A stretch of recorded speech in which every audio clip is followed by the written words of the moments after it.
எல்லாருக்கும் வணக்கங்க. உங்கள் எல்லாரையும் 666 மந்த்ரா யூடியூப் சேனல் வாயிலாக மறுபடியும் சந்திக்கிறதுல எனக்கு ரொம்ப சந்தோஷம். தொடர்ந்து நம்மளுடைய சேனல் மூலமாக ஆன்மீகம் சார்ந்த பல அரிய பதிவுகளை பதிவேற்றம் செஞ்சுட்டு இருக்கிறோம்.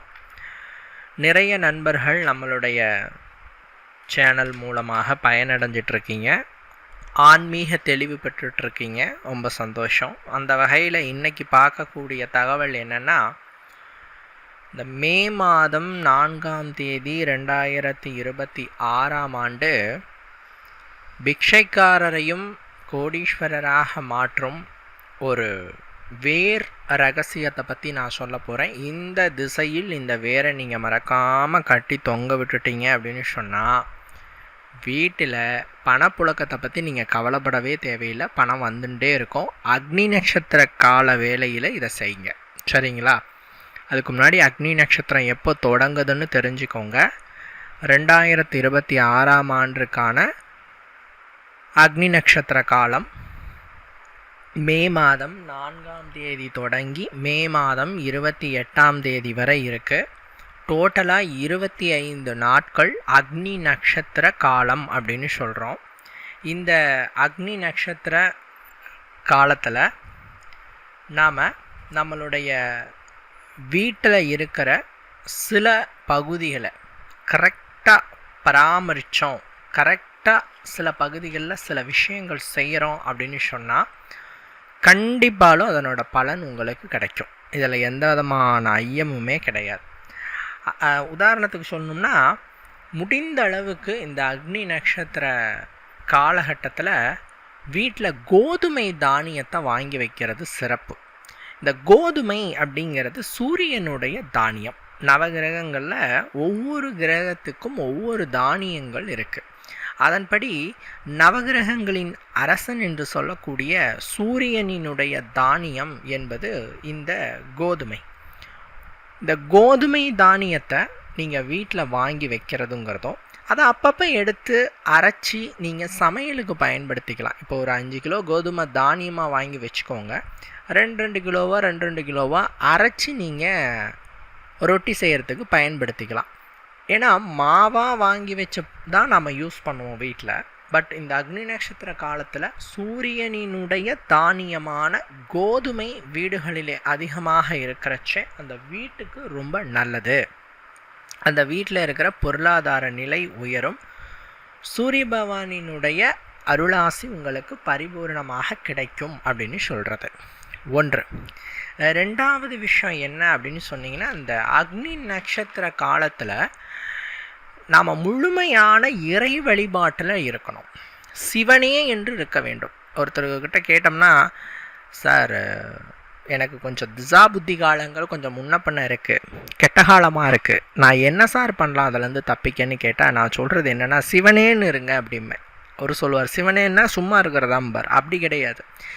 இறை தியானத்தில் இருந்து நமக்கு என்ன கிடைக்கணும்னு இருக்கோ அதை நான் ஏற்றுக்கிறேங்கிற மைண்ட் செட்டில் எதுவும் செய்யாமல் இருக்கிறது தான் சிவனேன்னு இருக்கிறது. அதாவது முக்கிய முடிவுகள், முக்கிய வேலைகள், புதிதாக நீங்கள் ஸ்டார்ட் பண்ணுற ஒர்க்ஸ் எதுவும் இல்லாமல் இருக்கணும். கம்முன்னு இருக்கணும். வரதை நீங்கள் ஸ்வீகரிச்சுக்கோங்க. அதுதான் சிவனே என்று இருக்கக்கூடிய காலகட்டம். அப்பேற்பட்டது தான் இந்த அக்னி நட்சத்திர காலகட்டம். குறிப்பாக அக்னி நட்சத்திர காலகட்டத்தில் நிறைய பேர் பணம் தொடர்பான விஷயங்களில் மாட்டிக்கிறாங்க. நான் பார்த்த வரைக்குமே ஜாமீன் ப்ளஸ் பணம் தொடர்பான விஷயங்களில் போயிட்டு மாட்டிக்கிறாங்க. ஸோ அக்னி நட்சத்திர காலத்தில் முக்கிய முடிவுகளை எடுப்பதை தவிர்த்து மிக அதிகமான பணங்களை நீங்கள்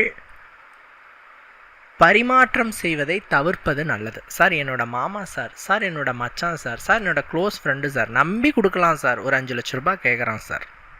யோசிக்கணும். உங்களுடைய தகுதிக்கு தகுந்தவாறு தான் அந்த காசினுடைய மதிப்பு இருக்குது. இப்போ உங்ககிட்ட ஒரு கோடி கணக்கில் இருக்குன்னா ஒருத்தர் ஒரு எமர்ஜென்சிக்கு 500 கேட்குறாருன்னா, இல்லைங்க நான் அக்னி நட்சத்திரம் 500 தரமாட்டேன்னு சொல்ல முடியாது. உங்களுக்கு அந்த 500 போனாலும் பிரச்சனை இல்லை. ஸோ எமர்ஜென்சி காலகட்டத்தில், முடியாத காலகட்டத்தில் உங்களோட தகுதிக்கு ஏற்ப உதவுறது தப்பு கிடையாது. பட் தகுதிக்கு மீறி ஒருவருக்கு நீங்கள் இந்த அக்னி நட்சத்திர காலகட்டத்தில் உதவுறச்சே அது பாதகமாக அமையுது. அப்போ என்ன தான் பண்ணலாம்? அக்னி நட்சத்திரம் முடிகிற வரைக்கும் அமைதியாக இருக்கலாம். It's completed, next move on. நீங்கள் இந்த காலம் முடிஞ்ச பிறகு உங்களுடைய அடுத்த விஷயத்தை நீங்கள் ஸ்டார்ட் பண்ணிக்கலாம். அவருக்கு அந்த பணத்தை கொடுக்கலாமா அப்படின்ட்டு நீங்கள் யோசிச்சுக்கலாம். நான் முன்னாடி சொன்ன மாதிரி தான், அக்னி நட்சத்திரம் அப்படிங்கிறது நம்மை நாமளே சீர்படுத்துகிற காலம். அதே மாதிரி இறை வழிபாட்டில் ஈடுபடுற காலம். சூரியன் பலமாகிற காலங்கிறதுனால எல்லா கிரகங்களுமே அதனுடைய வேலையை ரொம்ப தீவிரமாக செய்யும். சூரியன் தான் நவகிரகங்களோட அரசன் அப்படின்னு சொல்கிறாங்க. இந்த சூரியன் பலமாகிற காலகட்டத்தில் அவரை சார்ந்து இருக்கிற மற்ற கிரகங்கள் எல்லாமே பலமாக இருக்கும். இதன் காரணமாக உங்களுக்கு நன்மை நடந்ததுன்னா சர்ருன்னு நன்மை நடக்கும், கெட்டது நடக்குதுன்னா சர்ருன்னு கெட்டது நடக்கும். அதாவது இன்ஸ்டண்ட்டாக கிடைக்குதுன்னு சொல்கிறாங்க இல்லையா, அது மாதிரி உங்களுக்கு இன்ஸ்டண்ட்டான நன்மைகள் உங்களுக்கு கண்டிப்பாலும் கிடைக்கும் அப்படிங்கிறதுல எந்த விதமான ஒரு டவுட்டுமே கிடையாது. அல்லது இன்ஸ்டண்ட்டான ஏதாவது கெடுதல் கிடைக்குது அப்படிங்கிறதுலையும் எந்த டவுட்டும் கிடையாது. எது கிடைச்சாலும் உங்கள் தசாபுத்தி பலனுக்கு ஏற்ப எது கிடைச்சாலும் அது சீக்கிரமாக இந்த அக்னி நட்சத்திர காலத்தில் உண்டாகும். ஸோ வரக்கூடிய கெட்டதுகளை தவிர்த்து நன்மைகளை பெறுவதற்காக நாம் சில ஆன்மீக செயல்பாடுகளை கண்டிப்பாக செய்கிறதுங்கிறது மிக முக்கியம். ஏன்னா இந்த அக்னி நட்சத்திர காலத்தில் ஏற்படக்கூடிய செவ்வாய் மற்றும் சுக்கிரனின் சொந்த ராசி பிரவேசத்தின் மூலமாக கண்டிப்பாக எல்லா ராசிக்காரங்களுக்கும் தான் நான் சொல்கிறேன், பட் தசாபுத்தியை பொறுத்து மாறுபடும். குறிப்பாக இந்த அமைப்பு மேஷராசி, ரிஷபராசி, துளாராசி, விருச்சக ராசி, கும்பராசி, மகர ராசி இவங்களுக்கெல்லாம் ரொம்ப அக்யூரேட்டாக பொருந்தும். அதீத கோபம் வரும் உங்களுக்கு. ஃபஸ்ட்டு அதீத கோபம் வரும். அந்த கோபம் வெறுப்பாக மாறும், அந்த வெறுப்பு விரக்தியாக மாறும். ஸோ நீங்கள் கோபத்தை தணிக்கிற காலம். ஏன்னா செவ்வாய் சொந்த ராசியில் சஞ்சாரம் பண்ணுறார்.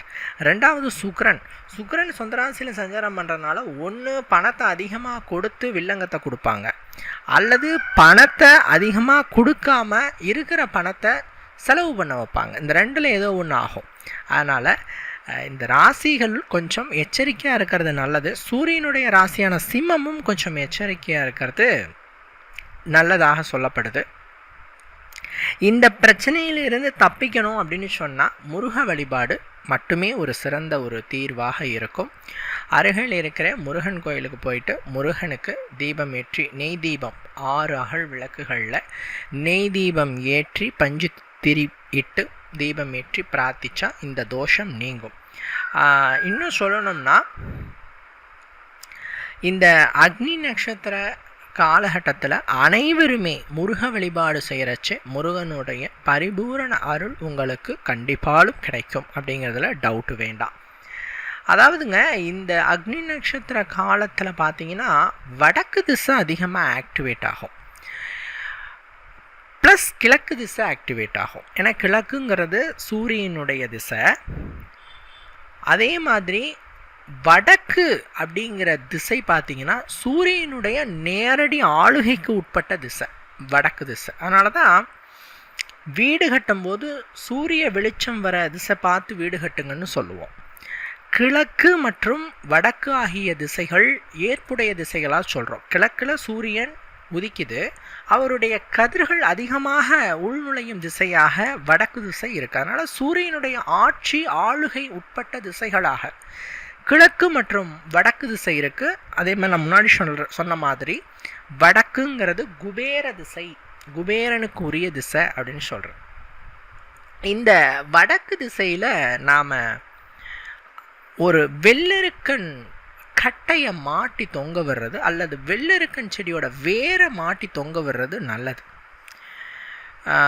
இன்னும் சொல்லணும்னா வெள்ளெருக்கன் செடியினுடைய கட்டை அல்லது வேர், அதாவது மேலே இருக்கிறது கிளை குச்சி, அது இல்லை, கீழே அடித்தண்டு கொஞ்சம் கனமாக இருக்கிற பகுதி, கொஞ்சம் மொத்தமாக இருக்கிற பகுதி, இதை நாம் வீட்டில் கிழக்கு திசை அல்லது வடக்கு திசை, ஃபஸ்ட்டு ப்ரிஃபரன்ஸ் வடக்கு திசை, வடக்கு பார்த்து வாசல் இருந்தால் கட்டுங்க, கிழக்கு பார்த்து வாசல் இருந்தாலும் கட்டுங்க. இப்படி வடக்கு கிழக்கு ஆகிய திசைகளில் இந்த அக்னி நட்சத்திர காலத்தில் வெள்ளெருக்கன் வேர் கட்டையையோ அல்லது வெள்ளெருக்கன் செடி நார்மலான கட்டையையோ நீங்கள் மாட்டி வைக்கும் பொழுது வீட்டுக்கு முன்னாடி ஒரு சிகப்பு நூல் கயிறில் மாட்டி தொங்க விடுறச்சே அந்த அக்னி நட்சத்திரம் காலம் முழுவதும் உங்களுக்கு க்ஷேம பலன்கள் கிடைக்கும். அக்னி நட்சத்திரம் காலம் முழுவதும் உங்களுக்கு அற்புதமான பலன்கள் கிடைக்கும். அதாவது தனவரவை ஈர்த்து கொடுக்கக்கூடியதாக இருக்கும்.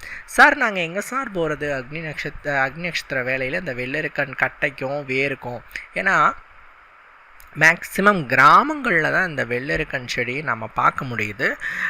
இந்த சிட்டி சைடு டவுன் சைடெலாம் பார்த்தீங்கன்னா வெள்ளெருக்கன் கட்டைலாம் கிடைக்கிறதில்ல. அப்போ நீங்கள் என்ன பண்ணலாம் அப்படின்னு பார்த்தீங்கன்னா, வெள்ளெருக்கன் கட்டையிலிருந்து தயார் செய்யப்பட்ட விநாயக விக்கிரகங்கள் நிறைய இடங்களில் விற்கப்படுது. ஆன்மீக பொருட்கள் விற்கிற கடையில் போய் கேட்டிங்கன்னா அவங்க அழகாக கொடுக்குறாங்க. வெள்ளெருக்கன் செடியின் கட்டைகளிலிருந்து தயார் செய்யப்படும் விநாயக விக்கிரகங்களை வாங்கி உங்களுடைய வீட்டின் வடக்கு திசையிலோ கிழக்கு திசையிலோ, பூஜை ரூமாக இருந்தால் கிழக்கு பார்த்தபடியோ வடக்கு பார்த்தபடியோ, தொழில் செய்யும் இடங்களாக இருந்தால் கிழக்கு வடக்கு ஆகிய திசை நோக்கி அந்த வெள்ளெருக்கன் கட்டையில் செய்யப்பட்ட விநாயகரை வைத்து நீங்கள் பூஜை பண்ணுறச்சு இந்த அக்னி நட்சத்திர காலத்தில் வறியவரும் பெரும் கோடீஸ்வரராக மாறுவார் அப்படிங்கிறதுல எந்த விதமான ஐயமுமே கிடையாது. க்ஷேம பலன்கள் கை மேலே கிடைக்கும். சரிங்களா? ஸோ இந்த மெத்தடை கொஞ்சம் தீர்க்கமாக செய்யுங்க. அக்னி நட்சத்திரம் முடியறதுக்குள்ளே நீங்கள் வாங்கி வச்சுட்டா போதும். ஸ்டார்ட் பண்ணுற நாள் தான் வாங்கி வைக்கணுங்கிறது கூட இல்லை, முடியறதுக்குள்ளே வாங்கி வச்சுருங்க. ஓகேங்களா? அடுத்தது நைவேத்தியங்க. அக்னி நட்சத்திரத்தில் தெய்வமே ஹாட்டாக இருக்கும், உக்ரமாக இருக்கும். அதனால தான் சிவ ஆலயங்களில் சிவலிங்கத்துக்கு மேலே சிறிய துளைகள் இடப்பட்ட பாத்திரங்களை கட்டி தொங்க விடுவாங்க. அந்த பாத்திரங்கள்லேருந்து தண்ணி சொட்டு சொட்டாக சிவலிங்கத்துக்கு மேலே விழுந்துட்டே இருக்கும். ஏன்னா உக்ரமாக இருக்கிற சிவலிங்கத்தினுடைய அந்த சூட்டை தணிக்கிறதுக்காக இந்த அபிஷேகம் நடைபெறும். இது பேர் தாராபிஷேகம் அப்படின்ட்டு இதனோட பேர். இதே மாதிரி தான் நம்ம வீட்டில் இருக்கிற சுவாமியினோட உக்ரத்தையும் நாம் தணிக்கணும். இப்போது கோயிலில் இருக்கிற சுவாமியினுடைய உக்ரத்தை தணிக்கிறதுக்கு குருமார்கள் இருக்காங்க, அவங்க தணிப்பாங்க, குருக்கள். பட் நம்ம வீட்டில் இருக்க சுவாமிக்கு எப்படிங்க உக்ரத்தை தணிக்கிறது அப்படின்னா, நைவேத்தியங்களை வைத்து தணிக்கலாம். ஒவ்வொரு விதமான திரவியங்களை வைத்து சுவாமியினுடைய அந்த உக்ரத்தை தணிக்கலாம். அதன்படி நான் ஒரு 7 நாளைக்கும் உண்டான நைவேத்திய பட்டியல், அதாவது திரவிய நைவேத்திய பட்டியல், நீர்ம நைவேத்தியங்களை சொல்கிறேன். இதை முடிஞ்ச அளவுக்கு வச்சு உங்கள் வீட்டில் இருக்கிற தெய்வத்தை பிரதிஷ்டை பண்ணுறச்சு ரொம்ப நல்லது. ஞாயிற்றுக்கிழமை பாயாசம் வைத்து சுவாமியை கும்பிடுங்க. திங்கக்கிழமை பால் வச்சு சுவாமியை கும்பிடுங்க. செவ்வாய்க்கிழமை தயிரை வச்சு சுவாமியை கும்பிடுங்க. புதன்கிழமை தேன் வச்சு சுவாமியை கும்பிடுங்க. வியாழக்கிழமை நெய் வச்சு சுவாமியை கும்பிடுங்க. வெள்ளிக்கிழமை பானகம் வச்சு, அதாவது தண்ணி, அரைமூடி எலுமிச்சம்பழம், இல்லை ஒரு எலுமிச்சம்பழம், அதாவது நீங்கள் தண்ணியோட அளவு அதிகமாக எடுத்திங்கன்னா ஒரு எலுமிச்சம்பழம் கூட நீங்கள் எடுத்துக்கலாம். 2 செம்பு தண்ணினா ஒரு எலுமிச்சம் சாறு பிழிஞ்சு போட்டு, வெல்லம் ஒரு கட்டி போட்டு, ஏலக்காயை 2 தட்டி போட்டால் அதுதான் பானகம் அப்படின்னு சொல்கிறது. அதை சுவாமிக்கு வைங்க. சனிக்கிழமை தயிர் சாதம். என்ன சார் சாதம் சொல்லிட்டீங்களே அப்படின்னா, நீங்கள் தயிர் சாதத்தை நீங்கள் நீர்ம உணவாகவே நீங்கள் எடுத்துக்கலாம். அது உடம்பை கூல் பண்ணுற ஒரு உணவு தான். அதனால் நீங்கள் இந்த நைவேத்திய பட்டியலில் சொல்லப்பட்டதுபடி அந்தந்த கிழமைகளுக்கு உரிய நைவேத்தியங்களை நீங்கள் சுவாமிக்கு வச்சு, சுவாமிக்கு நைவேத்தியமாக படைச்சி பிரார்த்தனை பண்ணுறச்சே அந்த சுவாமி உங்களுக்கு வேண்டியது யாவும் கொடுக்கும் அப்படிங்கிறதுல டவுட் இல்லை. ஏன்னா தெய்வத்தோட உக்கிரத்தையே நீங்கள் தணிக்கிறீங்க, கடவுளோட உக்கிரத்தையே கூல் பண்ணுறீங்க அப்படின்னா அந்த ஆண்டவன் உங்களுடைய வாழ்க்கையை குளுமை செய்யாமலா வைத்து விடுவார், கண்டிப்பாலும் குளுமைப்படுத்துவார் அப்படிங்கிறதுல எந்த விதமான டவுட்டும் இல்லை. இந்த அக்னி நட்சத்திர காலத்தில் அக்னி தேவரனுடைய வேகம் ரொம்ப அதிகமாக இருக்கும். அக்னி அப்படிங்கிறவர் யாருன்னா மனிதர்களுக்கும் தேவர்களுக்கும் அவர்களின் விருப்பங்களை இறைவனிடத்திலே கொண்டு செல்லும் தூதுவர், அவர் தான் அக்னி. நம்ம சுவாமியை கும்பிட்றச்சே தீபமேற்றி கும்பிட்றோம், கற்பூரம் வச்சு கும்பிட்றோம், அக்னி வச்சு கும்பிட்றோம், ஹோமம் நடத்தி கும்பிட்றோம். இது ஏன் அப்படின்னு உங்களுக்கு தெரியுமா? என்னைக்காவது யோசிச்சிருக்கிறீங்க ஏன் நம்ம சுவாமியை கும்பிட்றச்ச தீபம் போட்டு கும்பிட்றோம், கற்பூரம் வச்சு கும்பிட்றோம்? இதுக்கு என்ன காரணம்? யாகம் பண்ணுறாங்களே, என்ன காரணம்னு நீங்கள் என்னைக்காவது யோசிச்சிருக்கீங்களா? அதாவதுங்க, நெருப்பு அக்னி என்னும் தெய்வமானது, தேவதையானது நாம் என்ன விரும்பப்பட்டு கேட்குறோமோ அதை தெய்வத்திடத்தில் கொண்டு செல்லும் சக்தி படைத்தவராக அமைகிறார். அதனால தான் சுவாமிக்கு நீங்கள் எந்த வழிபாடு வைக்கிறதா இருந்தாலும் அக்னியை முன்னிலைப்படுத்தி வைக்கிறோம். அப்போ ஏற்பட்ட அக்னி ஒரு தீர்க்கமாக இருக்கிற காலம், பலமாக இருக்கிற காலம் இந்த அக்னி நட்சத்திர காலம். அந்த காலத்தில் சிவப்பு நிற மலர்களால் சுவாமிக்கு அர்ச்சனை செய்து சிவனுக்கு பண்ணலாம், முருகனுக்கு பண்ணலாம். நெய் தீபம் ஏற்றி, குறிப்பாக 6 தீபங்களை ஏற்றி வைத்து வழிபாடு செய்கிறச்சு அக்னி தேவர் உங்களுடைய வேண்டுதல்களை விரைவாக இறைவனிடத்திலே கொண்டு போய் சேர்ப்பார். அக்னி தேவர் உங்களுடைய தேவைகளையும் பரிபூரணமாக பூர்த்தி செய்வார். இதில் இன்னொன்று சொல்லணும்னா, அக்னி மூலையிலையும் இந்த தீபத்தை ஏற்றி வைக்கிறதுங்கிறது சிறப்பு. ஒரு அகல் விளக்கில், ஒரு தட்டில் அகல் விளக்கு ஒன்று வச்சு நெய் ஊற்றிண்டு அதில் பஞ்சுத்திரி போட்டுட்டு தீபம் போட்டுட்டு இந்த தட்டை, இந்த அகல் விளக்கு தட்டை வீட்டின் தென்கிழக்கு திசை சார், ஒவ்வொரு திசைக்கும் ஒவ்வொரு தேவதை அதிபதி சார். அதன்படி பார்த்தா அக்னி திசை, அக்னியின் திசை என்று சொல்வது தென்கிழக்கு திசை, அக்னி மூலைன்னு சொல்லுவோம். வீட்டில் மேக்சிமம் சமையல் கட்டு பார்த்தீங்கன்னா இந்த தென்கிழக்கு திசையில் தான் இருக்கும். அந்த தென்கிழக்கு திசையில் ஒரு தீபத்தை ஏற்றி வச்சுடுங்க. டெய்லி இந்த அக்னி நட்சத்திர காலம் ஸ்டார்ட் டு எண்டு வரைக்கும் ஏற்றி வச்சுட்டிங்கன்னா செல்வ வளம் பெருகும். இன்னும் சொல்லணும்னா, ஏற்றி வச்சு உங்களுக்கு என்ன விருப்பமோ தேவையோ அதை சுவாமிகிட்ட பிரார்த்தனை பண்ணிட்டு ஏற்றி வச்சிங்கன்னா அந்த பிரார்த்தனை விருப்பம் எல்லாம் நிறைவேறி உங்களுடைய அனைத்து ஆசையும் நிறைவேறும். குறிப்பாக தென்கிழக்கு திசையில் அக்னி நட்சத்திர காலத்தில் தீபம் ஏற்றச்ச வீட்டில் நிதி நிலைமை பன்மடங்கு உயரும், செல்வ செழிப்பு பன்மடங்கு அதிகரிக்கும். பணமே இல்லை என்று புலம்புபவர்களுக்கு கூட இல்லங்களில் பணப்புழக்கம் போதும் போதும் என்ற அளவில் வந்து சேரும். அடுத்தது குழந்தைகளோட கல்வி. அதாவது ஒரு பிள்ளை நல்லா படிக்கிறதுங்கிறது, புத்தியோடு இருக்கிறதுங்கிறது இந்த காலத்துக்கு ரொம்ப அவசியம். அந்த புத்தியும் அறிவையும் இந்த அக்னி நட்சத்திர காலத்தில் தென்கிழக்கு திசையில் தீபம் ஏற்றிச்சே வரும் பொழுது உங்கள் பிள்ளைகளுக்கு நல்ல புத்தி கூர்மை கிடைக்கும், படிப்பிலே கவனம் அதிகரிக்கும், க்ஷேம பலன்கள் அவர்களுக்கு நிச்சயமாக கிடைக்கும். அடுத்தது ஆரோக்கியம். வீட்டிலே தென்கிழக்கு திசையிலே தீபம் ஏற்றக்கூடிய பட்சத்தில் நீண்ட ஆயுளும் நிறைந்த ஆரோக்கியமும் அந்த வீட்டில் இருக்கக்கூடிய அத்துணை நண்பர்களுக்கும் சத்தியமாக கிடைக்கும். அடுத்து குடும்ப உறவுகள் மேம்படும். குறிப்பாக திருமணம் புதிதாக ஆன தம்பதியர்கள் இந்த அக்னி நட்சத்திர காலத்தில் அக்னி தேவனை பிரார்த்திக்கிறதுங்கிறது ரொம்ப நல்லது. அக்னி தேவனை பிரார்த்திக்கிறதுக்கு தான் நான் சொன்னேன், தென்கிழக்கு திசையில் ஒரு தீபம் ஏற்றி வச்சு ஒரு 1/2 மணி நேரம் எரிய விடுங்க. தானாக அணைந்து போகாமல் பார்த்துக்கணும். ஒரு 1/2 மணி நேரம் எரிய விட்டுண்டு ஒரு புஷ்பத்தை எடுத்து அந்த தீபத்தை குளிரூட்டிக்கோங்க. ஏன் சொல்கிறேன்னா, பூஜை அறைனா பிரச்சனை இல்லை, நீங்கள் வெளியில் ஏற்றச்ச, அதாவது வீட்டினுடைய மற்ற இடங்களில் ஏற்றும் போது ஏதாவது ஒரு குழந்தைங்க இருப்பாங்க, வயசானவங்க இருப்பாங்க. ஸோ கொஞ்சம் ரொம்ப நேரம் ஏற்றிட்டு இருக்க முடியாது. அதனால் அந்த 1/2 மணி நேரம் நீங்கள் கண்ணுங்கருத்தமாக பார்த்து கரெக்டாக குளிரூட்டி எடுத்து பூஜை அறையில் வச்சுக்கோங்க.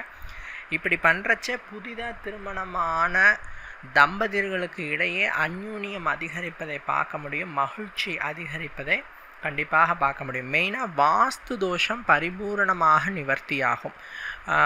நம்மளோட வீட்டில் வாஸ்து தோஷம் இருக்குதுங்கிறவங்க அக்னி நட்சத்திர காலத்தில் தென்கிழக்கு திசையில் தீபம் ஏற்றி வச்சுட்டு வரச்ச கண்டிப்பாலும் அந்த வாஸ்து தோஷம் அடியோடு நீங்குவதை பார்க்க முடியும். சரிங்களா? இந்த வீடியோவில் நிறைய தகவல்களை பார்த்தீங்க. பயன் தரக்கூடிய வகையில் இருந்திருக்கும் நான் நம்புகிறேன். மற்றும் ஒரு ஆன்மீக தகவலில் உங்களை சந்திக்கிறேன். நன்றி, வணக்கம்.